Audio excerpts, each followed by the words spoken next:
This video will show you how to call an API through simple authentication.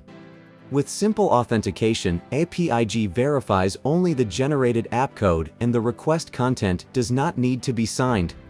An API that supports simple authentication has been created and published before calling. The general procedure includes 4 steps. First, create a credential. Second, bind the credential to the API. Third, add an app code in the credential. Fourth, call the API.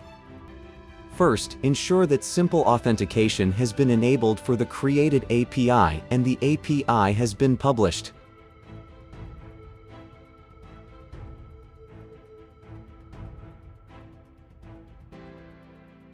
Create a credential, enter the credential name and description, and click OK.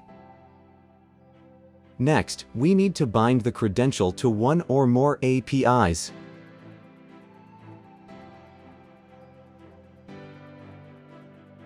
Click the name of the credential, click Add App Code, select Automatically Generated, and copy the app code. Use an API test tool to configure the API calling. Here we use the gateway ZIP to call the API in the default group. After setting the request path, add the copied app code to the header and send the request. If the API is called properly, the simple authentication is successful.